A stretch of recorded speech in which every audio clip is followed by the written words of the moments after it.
บอกให้ทำไงยับอย่างนี้งองูkhông nguyên tay tôi ăn miên mà chui đi trong tia trong bên tôi cho làmทำไมดีทำไงยับนะ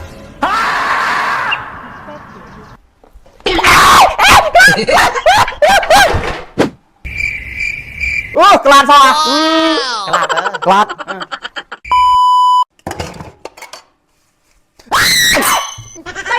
ไม่ทำ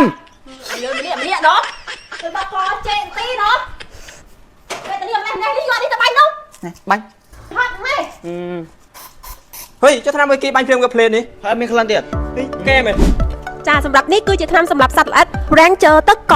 ឱកាសចូលឆ្នាំថ្មីខាងមុខនេះគឺចិត្តមកដល់ហើយចាការរៀបចំផ្ទះសម្បែងធ្វើផ្ទះស្អាតដើម្បីជួបជុំបងប្អូនគឺជារឿងដ៏សំខាន់ខ្លាំងមែនទែនក៏ប៉ុន្តែបើសិនជាផ្ទះយើងមានដូចជាសត្វកន្លាតសត្វមឹកសត្វខ្មោចបងរំខានណាគឺយើងអត់ស្រួលចិត្តទេអញ្ចឹងគឺខ្ញុំជ្រើសរើសប្រើជាមួយនឹង Ranger ទឹកកកសម្រាប់កម្ចាត់សត្វល្អិតអស់ទាំងហ្នឹងលទ្ធផលជាក់ស្ដែងនៅពេលដែលយើងបាញ់ភ្លាមឃើញផលភ្លាមតែម្ដងបាញ់ភ្លាមងាប់ភ្លាមតែម្ដងហើយអ្វីដែលសំខាន់ Ranger ទឹកកកនេះគឺអត់មានក្លិនឈ្ងុលឲ្យយើងឈឺក្បាលឈឺអីទេគឺអត់ប៉ះពាល់ដល់សុខភាពទេហើយអ្វីដែលសំខាន់មួយទៀតគឺខ្ញុំឃើញថាបងស្រីមេផ្ទះគឺគាត់ជ្រើសរើសប្រើជាមួយនឹង Ranger ទឹកកកច្រើនខ្លាំងមែនទែនអញ្ចឹងឱកាសចូលឆ្នាំថ្មីខាងមុខនេះជូនពរពុកម៉ែបងប្អូនធ្វើដំណើរទាំងទៅទាំងមកឲ្យសុខសុវត្ថិភាពទាំងអស់គ្នាណាបងប្អូនអរគុណចា